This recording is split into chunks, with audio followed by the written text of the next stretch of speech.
পাষাণে ঘটনা যদি অঙ্কিত হইত, তবে কতদিনকার কত কথা আমার সে সোপানে পাঠ করিতে পারিতে। পুরাতন কথা যদি শুনিতে চাও, তবে আমার এই ধাপে বৈশ, মনোযোগ দিয়া জলকল্লোলে কান পাতিয়া থাকো। বহুদিনকার কত বিস্তৃত কথা শুনিতে পাইবে। আমার আর একদিনের কথা মনে পড়িতেছে, সেও ঠিক এইরূপ দিন। আশ্বিন মাস পড়িতে আর 2-4 দিন বাকি আছে। ভোরের বেলায় অতি ঈষৎ মধুর নবীন শীতের বাতাস নিদ্রোত্থিতের দেহে নূতন প্রাণ আনিয়া দিতেছে। তরুপল্লব অমনি একটু একটু শিহরিয়া উঠিতেছে। ভরা গঙ্গা, আমার 4টি মাত্র ধাপ জলের উপরে জাগিয়া আছে। জলের সঙ্গে স্থলের সঙ্গে যেন গলাগলি। তীরে আম্রকাননের নিচে যেখানে কচুবন জন্মিয়াছে, সেখান পর্যন্ত গঙ্গার জল গিয়াছে। নদীর ওই বাঁকের কাছে 3টি পুরাতন ইটের পাঁজা চারিদিকে জলের মধ্যে জাগিয়া রহিয়াছে। জেলেদের যে নৌকাগুলি ডাঙার বাপলা গাছের গুঁড়ির সঙ্গে বাঁধা ছিল, সেগুলি প্রভাতের জোয়ারের জলে ভাসিয়া উঠিয়া টলমল করিতেছে। দুরন্ত যৌবন জোয়ারের জল রঙ্গ করিয়া তাহাদের দুই পাশে ছলছল আঘাত করিতেছে। তাহাদের কর্ণ ধরিয়া মধুর পরিহাসে নাড়া দিয়া যাইতেছে। ভরা গঙ্গার উপরে শরৎ প্রভাতের যে রৌদ্র পড়িয়াছে, তাহার কাঁচা সোনার মতো রং, চাঁপা ফুলের মতো রং। রৌদ্রের এমন রং আর কোনো সময়ে দেখা যায় না। চড়ার উপরে কাশবনের উপরে রৌদ্র পড়িয়াছে। এখনো কাশফুল সব ফুটে নাই, ফুটিতে আরম্ভ করিয়াছে মাত্র। রাম রাম বলিয়া মাঝিরা নৌকা খুলিয়া দিল। পাখিরা যেমন আলোতে পাখা মেলিয়া আনন্দে নীল আকাশে উড়িয়াছে, ছোট ছোট নৌকাগুলি তেমনি ছোট ছোট পাল ফুলাইয়া সূর্যকিরণে বাহির হইয়াছে। তাহাদের পাখি বলিয়া মনে হয়। তাহারা রাজহাঁসের মতো জলে ভাসিতেছে, কিন্তু আনন্দে পাখা দুটি আকাশে ছড়াইয়া দিয়াছে। ভট্টাচার্য মহাশয় ঠিক নিয়মিত সময়ে কোষাকুচি লইয়া স্নান করিতে আসিয়াছেন। মেয়েরা 2-1 করিয়া জল লইতে আসিয়াছে। সে বড় বেশি দিনের কথা নহে, তোমাদের অনেক দিন বলিয়া মনে হইতে পারে, কিন্তু আমার মনে হইতেছে এই সেদিনের কথা। আমার দিনগুলি কিনা গঙ্গা স্রোতের উপর খেলাইতে খেলাইতে ভাসিয়া যায়। বহুকাল ধরিয়া স্থিরভাবে তাহাই দেখিতেছি, এই জন্য সময় বড় দীর্ঘ বলিয়া মনে হয় না। আমার দিনের আলো রাত্রের ছায়া প্রতিদিন গঙ্গার উপরে পড়ে, আবার প্রতিদিন গঙ্গার উপর হইতে মুছিয়া যায়। কোথাও তাহাদের ছবি রাখিয়া যায় না। সেই জন্য যদিও আমাকে বৃদ্ধের মতো দেখিতে হইয়াছে, আমার হৃদয় চিরকাল নবীন। বহু বৎসরের স্মৃতির শৈবাল ভারে আচ্ছন্ন হইয়া আমার সূর্যকিরণ মারা পড়ে নাই। দৈবাত একটা ছিন্ন শৈবাল ভাসিয়া আসিয়া গায়ে লাগিয়া থাকে, আবার স্রোতে ভাসিয়া যায়। তাই বলিয়া যে এমন বলিতে পারি না, যেখানে গঙ্গার স্রোত পৌঁছায় না, সেখানে আমার ছিদ্রে ছিদ্রে যে লতা গুল্ম শৈবাল জন্মিয়াছে, তাহারাই আমার পুরাতনের সাক্ষী। তাহারাই পুরাতন কালকে স্নেহপাশে বাঁধিয়া চিরকাল শ্যামল মধুর চিরদিন নূতন করিয়া রাখিয়াছে। গঙ্গা প্রতিদিন আমার কাছ হইতে 1-1 ধাপ সরিয়া যাইতেছেন, আমিও 1-1 ধাপ করিয়া পুরাতন হইতেছি। চক্রবর্তীদের বাড়ির ওই যে বৃদ্ধা মান করিয়া নামাবলী গায়ে কাঁপিতে কাঁপিতে মালা জপিতে জপিতে বাড়ি ফিরিয়া যাইতেছেন, মাতামহী তখন এতটুকু ছিল। আমার মনে আছে তাহার এক খেলা ছিল। সে প্রত্যহ একটা ঘৃতকুমারীর পাতা গঙ্গার জলে ভাসাইয়া দিত। আমার দক্ষিণ বাহুর কাছে একটা পাকের মতো ছিল, সেইখানে পাতাটা ক্রমাগত ঘুরিয়া ঘুরিয়া বেড়াইত। সে কলসি রাখিয়া দাঁড়াইয়া তাহাই দেখিত। যখন দেখিলাম কিছুদিন বাদে সেই মেয়েটি আবার ডাগর হইয়া উঠিয়া তাহার নিজের একটি মেয়ে সঙ্গে লইয়া জল লইতে আসিল, সে মেয়েও আবার বড় হইল। বালিকারা জল ছুড়িয়া দুরন্তপনা করিলে তিনিও আবার তাহাদিগকে শাসন করিতেন ও ভদ্রচিত ব্যবহারের শিক্ষা দিতেন। তখন আমার সেই ঘৃতকুমারীর নৌকা ভাসানো মনে পড়িত ও বড় কৌতুক বোধ হইত। যে কথাটা বলিব মনে করি, সে আর আসে না। একটা কথা বলিতে বলিতে স্রোতে আর একটা কথা ভাসিয়া আসে। কথা আসে, কথা যায়, ধরিয়া রাখিতে পারি না। কেবল একটা কাহিনী সেই ঘৃতকুমারীর নৌকাগুলির মতো পাকে পড়িয়া অবিশ্রাম ফিরিয়া ফিরিয়া আসে। এমনই একটা কাহিনী তাহার পসরা লইয়া আজ আমার কাছে ফিরিয়া ফিরিয়া বেড়াইতেছে। কখন ডোবে পাতাটুকুরির মতো সে অতি ছোট, তাহাতে বেশি কিছু নাই। দুটি খেলার ফুল আছে, তাহাকে ডুবিতে দেখিলে কোমল প্রাণা বালিকা কেবলমাত্র একটা দীর্ঘ নিঃশ্বাস ফেলিয়া বাড়ি ফিরিয়া যাইবে। মন্দিরের পাশে যেখানে ওই গোসাইদের গোয়াল ঘরের বেড়া দেখিতেছ, ওইখানে একটা বাবলা গাছ ছিল। তাহারই তলায় সপ্তাহে একদিন করিয়া হাট বসিত। তখনও গোসাইরা এখানে বসতি করে নাই। যেখানে তাহাদের চণ্ডীমণ্ডপ পড়িয়াছে, ওইখানে একটা গোল পাতার ছাউনি ছিল মাত্র।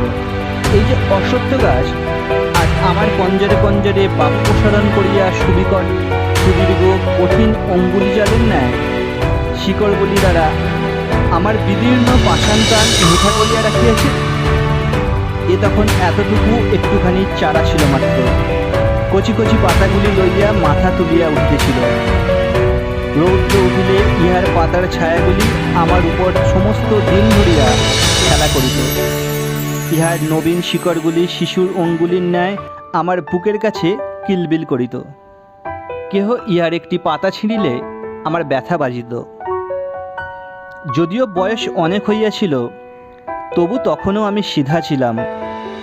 আজ যেমন মেরুদণ্ড ভাঙিয়া অষ্টবক্ষের মতো বাঁকিয়া চুরিয়া গিয়াছে, গভীর ত্রিবলী রেখার মতো সহস্র জায়গায় ফাটল ধরিয়াছে, আমার গর্ভের মধ্যে বিশ্বের ভেগ তাহাদের শীতকালে সুদীর্ঘ নিদ্রার আয়োজন করিতেছে, তখন আমার সে দশা ছিল না। কেবল আমার বাম বাহুর বাহিরের দিকে দুইখানি ইটের অভাব ছিল। সেই গর্তটির মধ্যে একটা ফিঙে বাসা করিয়াছিল। ভোরের আলোয় যখন সে উসকুস করিয়া জাগিয়া উঠিত, মৎস্যপুচ্ছের ন্যায় তাহার জোড়া পুচ্ছ দুই চারিবার দ্রুত নাচাইয়া শীষ দিয়া আকাশে উড়িয়া যাইত, তখন জানিতাম কুসুমের ঘাটে আসিবার সময় হইয়াছে। যে মেয়েটির কথা বলিতেছি, ঘাটের অন্যান্য মেয়েরা তাহাকে কুসুম বলিয়া ডাকিত। বোধ করি কুসুমই তাহার নাম হইবে। জলের উপরে যখন কুসুমের ছোট ছায়াটি পড়িত, তখন আমার স্বাদ যাইত, সে ছায়াটি যদি ধরিয়া রাখিতে পারি, সে ছায়াটি যদি আমার পাষাণে বাঁধিয়া রাখিতে পারি, এমনই তাহার একটি মাধুরী ছিল। সে যখন আমার পাষাণের উপর পা ফেলিত ও তাহার চারিকাছি মল বাঁধিতে থাকিত, তখন আমার শৈবাল গুল্মাগুলি যেন পুলকিত হইয়া উঠিত। কুসুম যে খুব বেশি খেলা করিত বা গল্প করিত বা হাসি তামাশা করিত তাহা নহে। তথাপি আশ্চর্য এই, তাহার যত সঙ্গিনী এমন আর কাহারও নয়।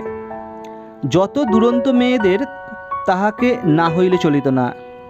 কেহ তাহাকে বলিত কুশি, কেহ তাহাকে বলিত খুশি, কেহ তাহাকে বলিত রাক্ষুসী, তাহার মা তাহাকে বলিত কুসমি। যখন তখন দেখিতাম কুসুম জলের ধারে বসিয়া আছে। জলের সঙ্গে তাহার হৃদয়ের সঙ্গে বিশেষ যেন কি মিল ছিল। সে জল ভারী ভালোবাসিত। কিছুদিন পরে কুসুমকে আর দেখিতে পাই না। ভুবন আর স্বর্ণ ঘাটে আসিয়া কাঁদিত। শুনিলাম তাহাদের খুশি খুশি রাক্ষসীকে শ্বশুর বাড়ি লইয়া গিয়াছে। শুনিলাম যেখানে তাহাকে লইয়া গিয়াছে সেখানে নাকি গঙ্গা নাই। সেখানে আবার কারা সব নূতন লোক, নূতন ঘরবাড়ি, নূতন পথঘাট, জলের পদ্মটিকে কে যেন ডাঙায় রোপণ করিতে লইয়া গেল। ক্রমে কুসুমের কথা একরকম ভুলিয়া গেছি। 1 বৎসর হইয়া গেছে। ঘাটের মেয়েরা কুসুমের গল্প বড় করে না। একদিন সন্ধ্যার সময়ে বহুকালের পরিচিত পায়ের স্পর্শে সহসা যেন চমক লাগিল। মনে হইল যেন কুসুমের পা। তাহাই বটে, কিন্তু সে পায়ে আর মল বাজিতেছে না। সে পায়ের সে সঙ্গীত নাই। কুসুমের পায়ের স্পর্শ ও মলের শব্দ চিরকাল একত্র অনুভব করিয়া আসতেছি। আজ সহসা সেই মলের শব্দটি না শুনিতে পাইয়া সন্ধ্যাবেলাকার জলের কল্লোল কেমন বিষণ্ণ শুনাইতে লাগিল। আম্র বনের মধ্যে পাতা ঝরঝর করিয়া বাতাস কেমন হাহা করিয়া উঠিল। কুসুম বিধবা হইয়াছে। শুনিলাম তাহার স্বামী বিদেশে চাকরি করিত। 2-1 দিন ছাড়া স্বামীর সহিত সাক্ষাৎই হয় নাই। পত্রযোগে বৈধব্যের সংবাদ পাইয়া 8 বৎসর বয়সে মাথার সিঁদুর মুছিয়া গায়ের গহনা ফেলিয়া আবার তাহার দেশে সেই গঙ্গার ধারে ফিরিয়া আসিতেছে। কিন্তু তাহার সঙ্গিনীদেরও বড় কেহ নাই। ভুবন, স্বর্ণ, অমলা শ্বশুর ঘর করিতে গিয়াছে। কেবল শরৎ আছে, কিন্তু শুনিতেছি অগ্রহায়ণ মাসে তাহারও বিবাহ হইয়া যাইবে। কুসুম নিতান্ত একলা পড়িয়াছে, কিন্তু সে যখন দুটি হাঁটুর উপর মাথা রাখিয়া চুপ করিয়া আমার ধাপে বসিয়া থাকিত, তখন আমার মনে হইত যেন নদীর ঢেউগুলি সবাই মিলিয়া হাত তুলিয়া তাহাকে খুশি খুশি রাক্ষসী বলিয়া ডাকাডাকি করিত। বর্ষার আরম্ভে গঙ্গা যেমন প্রতিদিন দেখিতে দেখিতে পড়িয়া ওঠে, কুসুম তেমনি দেখিতে দেখিতে প্রতিদিন সৌন্দর্যে যৌবনে ভরিয়া উঠিতে লাগিল। কিন্তু তাহার মলিন বসন, করুণ মুখ, শান্ত স্বভাবে তাহার যৌবনের উপর এমন একটি ছায়াময় আবরণ রচনা করিয়া দিয়াছিল যে সে যৌবন, সে বিকশিত রূপ সাধারণের চোখে পড়িত না। কুসুম যে বড় হইয়াছে এ যেন কেউ দেখিতে পাইত না। আমি তো পাইতাম না। আমি কুসুমকে সেই বালিকাটির চেয়ে বড় কখনো দেখি নাই। তাহার মল ছিল না বটে, কিন্তু সে যখন চলিত আমি সেই মলের শব্দ শুনিতে পাইতাম। এমনই করিয়া 10 বৎসর কখন কাটিয়া গেল, গাঁয়ের লোকেরা কেহ যেন জানিতেই পারিল না। এই আজ যেমন দেখিতেছি, সে বৎসর ভাদ্র মাসের শেষাশেষি এমন একদিন আসিয়াছিল। তোমাদের প্রপিতামহীরা সেদিন সকালে উঠিয়া এমনিতর মধুর সূর্যের আলো দেখিয়া লইয়াছিলেন। তাহারা যখন এতখানি ঘোমটা টানিয়া কলসি তুলিয়া লইয়া আমার উপরে প্রভাতের আলো আর আলোময় পড়িবার জন্য গাছপালার মধ্য দিয়া গ্রামের উঁচু নিচু রাস্তার ভিতর দিয়া গল্প করিতে করিতে চলিয়া আসিতেন, তখন তোমাদের সম্ভাবনাও তাহাদের মনের এক পার্শ্বে উদিত হইত না। তোমরা যেমন ঠিক মনে করিতে পারো না, তোমাদের দিদিমারাও সত্য সত্যই একদিন খেলা করিয়া বেড়াইতেন। আজিকার দিন যেমন সত্য, যেমন জীবন্ত, সেদিনও ঠিক তেমনই সত্য ছিল। তোমাদের মতো তরুণ হৃদয়খানি লইয়া সুখে দুঃখে তাহারা তোমাদেরই মতো টলটল করিয়া দুলিয়াছেন। তেমনি আজিকার এই শরতের দিন তাহারা হীন, তাহাদের সুখ দুঃখের স্মৃতিলেশ মাত্রহীন। আজিকার এই শরতের সূর্যকরোজ্জ্বল আনন্দ ছবি তাহাদের কল্পনার নিকটে তদপেক্ষাও অগোচর ছিল। সেদিন ভোর হইতে প্রথম উত্তরের বাতাস অল্প অল্প করিয়া বহিতে আরম্ভ করিয়া ফুটন্ত বাবলা ফুলগুলি আমার উপরে এক আধটা উড়াইয়া ফেলিতেছিল। একটু একটু শিশিরের রেখা পড়িয়াছিল। সেই দিন সকালে কোথা হইতে গৌরতনু সৌমোজ্জ্বল মুখচ্ছবি দীর্ঘকায় এক নবীন সন্ন্যাসী আসিয়া আমার সম্মুখস্থ ওই শিব মন্দিরে আশ্রয় লইলেন। সন্ন্যাসীর আগমন বার্তা গ্রামে রাষ্ট্র হইয়া পড়িল। মেয়েরা কলসি রাখিয়া বাবা ঠাকুরকে প্রণাম করিবার জন্য মন্দিরে গিয়া ভিড় করিল। ভিড় প্রতিদিন বাড়িতে লাগিল। একে সন্ন্যাসী, তাহাতে অনুপম রূপ, তাহাতে তিনি কাহাকেও অবহেলা করিতেন না। ছেলেদের কোলে লইয়া বসাইতেন, জননীদিগকে ঘরকন্যার কথা জিজ্ঞাসা করিতেন। নারী সমাজে অল্পকালের মধ্যেই তাহার অত্যন্ত প্রতিপত্তি হইল। তাহার কাছে পুরুষ ও বিস্তর আসিত। কোনোদিন ভাগবত পাঠ করিতেন, কোনোদিন ভগবদ্গীতার ব্যাখ্যা করিতেন, কোনোদিন মন্দিরে বসিয়া নানা শাস্ত্র লইয়া আন্দোলন করিতেন। তাহার নিকটে কেহ উপদেশ লইতে আসিত, কেহ মন্ত্র লইতে আসিত, কেহ রোগের ঔষধ জানিতে আসিত। মেয়েরা ঘাটে আসিয়া বলাবলি করিত, আহা কি রূপ! মনে হয় যেন মহাদেব সশরীরে তাহাদের মন্দিরে আসিয়া অধিষ্ঠিত হইয়াছেন। যখন সন্ন্যাসী প্রতিদিন প্রত্যুষে সূর্যোদয়ের পূর্বে শুকতারাকে সম্মুখে রাখিয়া গঙ্গার জলে নিমগ্ন হইয়া ধীর গম্ভীর স্বরে সন্ধ্যা বন্দনা করিতেন, তখন আমি জলের কল্লোল শুনিতে পাইতাম না। তাহার সেই কণ্ঠস্বর শুনিতে শুনিতে প্রতিদিন গঙ্গার পূর্ব উপকূলের আকাশ রক্তবর্ণ হইয়া উঠিত। মেঘের ধারে ধারে অরুণ রঙের রেখা পড়িত। অন্ধকার যেন বিকশোন্মুখ কুঁড়ির আবরণপুটের মতো ফাটিয়া চারিদিকে নামিয়া পড়িত ও আকাশ সরোবরে উষাকুসুমের লাল আভা অল্প অল্প করিয়া বাহির হইয়া আসিত।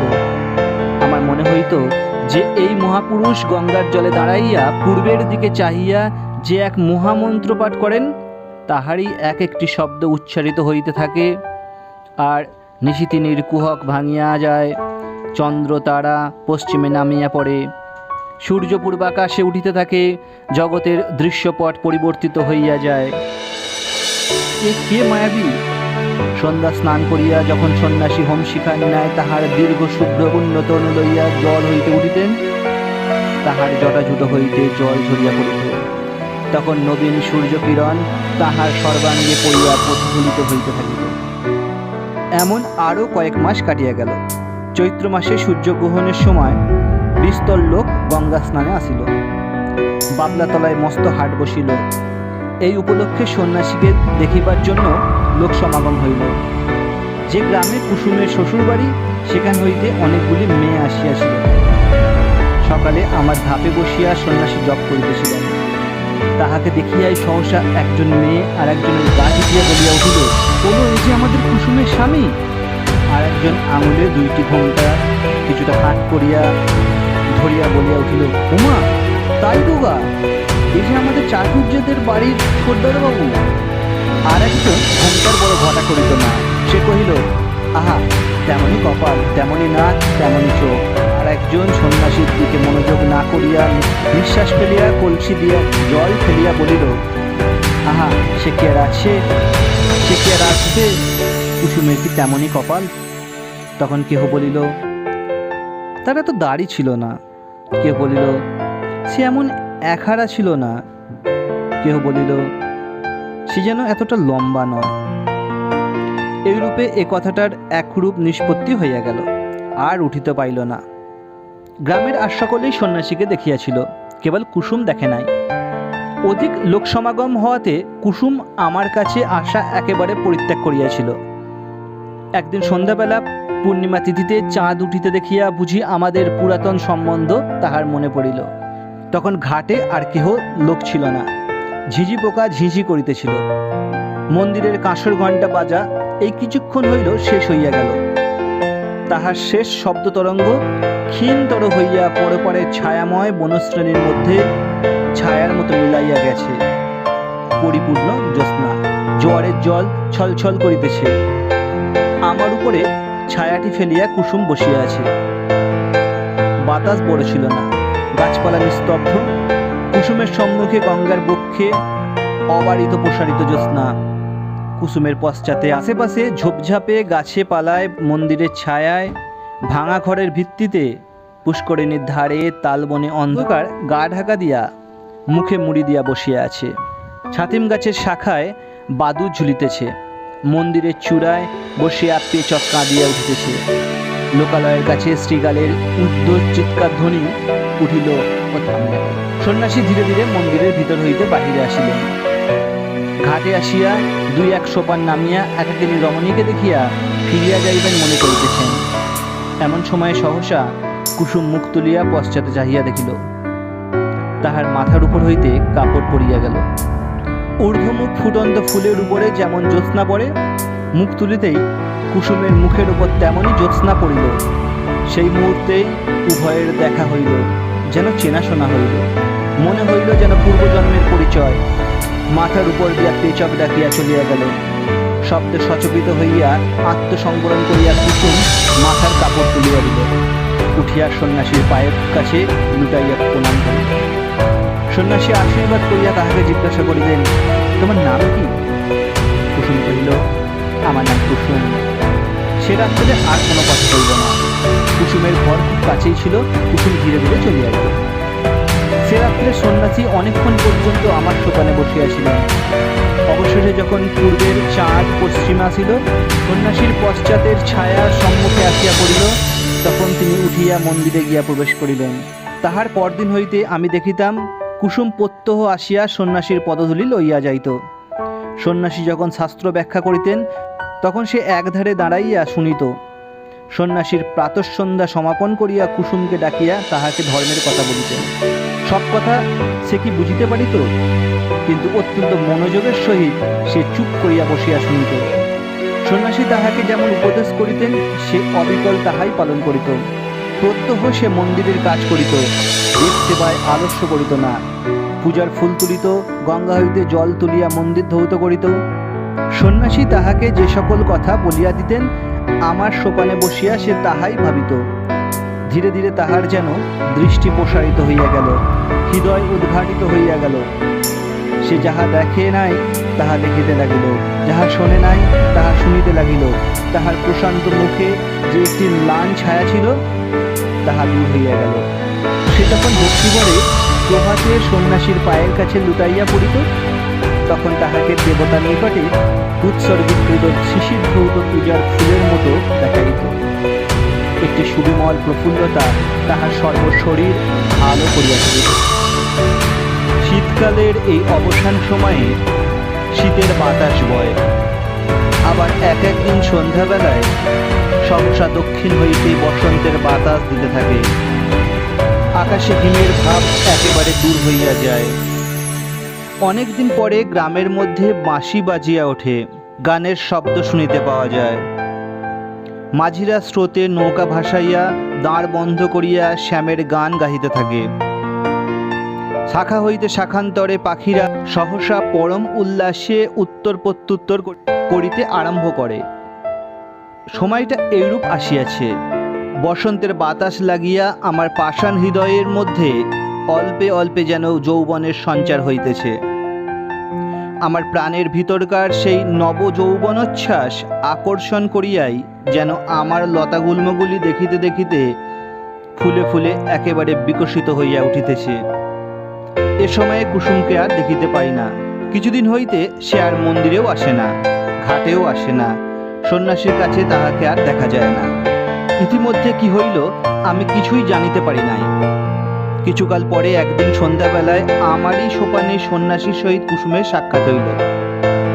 কুসুম মুখ নত করিয়া কহিল, প্রভু, আমাকে কি ডাকিয়া পাঠাইয়াছেন? হ্যাঁ, তোমাকে দেখিতে পাই না কেন? আজকাল দেবসেবায় তোমার এত অবহেলা কেন? কুসুম চুপ করিয়া রহিল। আমার কাছে তোমার মনের কথা প্রকাশ করিয়া বলো। কুসুম ঈষৎ মুখ ফিরাইয়া কহিল, প্রভু, আমি পাপীয়সী, সেই জন্যই এই অবহেলা।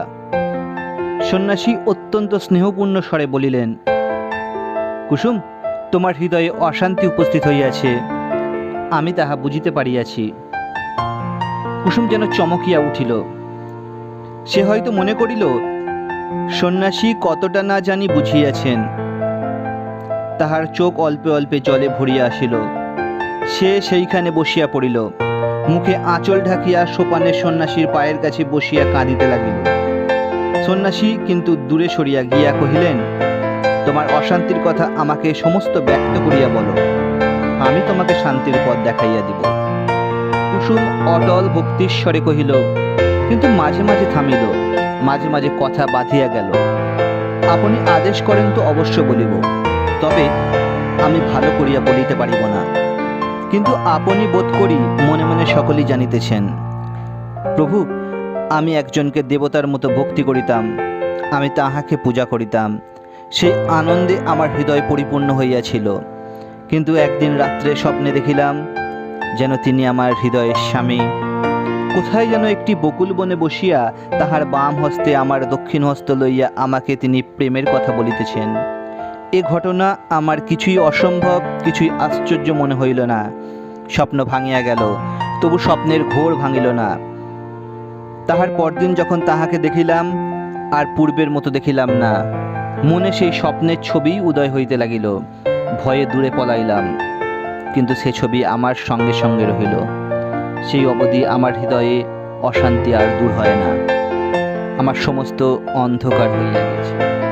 কুসুম যখন অশ্রু মুছিয়া মুছিয়া এই কথাগুলি বলিতেছিল, তখন আমি অনুভব করিতেছিলাম সন্ন্যাসী সবলে তাহার দক্ষিণ পদতল দিয়া আমার পাষাণ চাপিয়াছিলেন।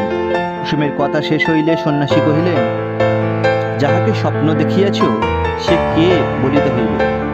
কুসুম জোর হাতে কহিল, তাহা বলিতে পারিব না। সে কহিলেন, তোমার মঙ্গলের জন্য জিজ্ঞাসা করিতেছি, সে কে স্পষ্ট করিয়া বলো। কুসুম সবলে নিজের কোমল হাত দুটি পীড়ন করিয়া হাত জোর করিয়া বলিল, নিতান্ত সে কি বলিতেই হইবে? সন্ন্যাসী কহিলেন, হ্যাঁ, বলিতেই হইবে। কুসুম তৎক্ষণাৎ বলিয়া উঠিল, প্রভু, সে তুমি। যেমনই তাহার নিজের কথা নিজের কানে গিয়া পৌঁছিল, অমনি সে মূর্ছিত হইয়া আমার কঠিন কোলে পড়িয়া গেল। সন্ন্যাসী প্রস্তরের মূর্তির মতো দাঁড়াইয়া রহিলেন।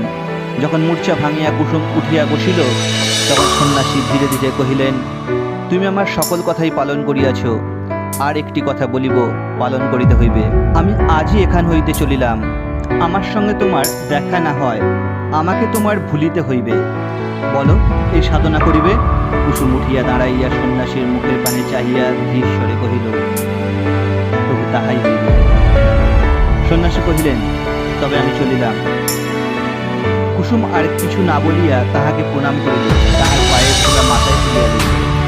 সন্ন্যাসী চলিয়া গেল। কুসুম কহিল, তিনি আদেশ করিয়া গিয়াছেন তাহাকে ভুলিতে হইবে। বলিয়া ধীরে ধীরে গঙ্গার জলে নামিল। এতটুকু বেলা হইতে সে এই জলের ধারে দাঁড়াইয়া। সন্ধির সময় এই জল যদি হাত বাড়াইয়া তাহাকে কোলে না করিয়া লইবে, তবে আর কে লইবে? চাঁদ অস্ত গেল, রাত্রি ঘোর অন্ধকার হইল। জলের শব্দ শুনিতে পাইলাম, আর কিছু বুঝতে পারিলাম না। অন্ধকারে বাতাস হু হু করিতে লাগিল। গাছে তিলমাত্র কিছু দেখা যায় বলিয়া সে যেন ফু দিয়া আকাশের তারাগুলিকে নিবাইয়া দিতে চায়। আমার কোলে যে খেলা করিত, সে আজ তাহার খেলা সমাপন করিয়া আমার কোল হইতে কোথা সরিয়া গেল জানিতে পারিলাম না।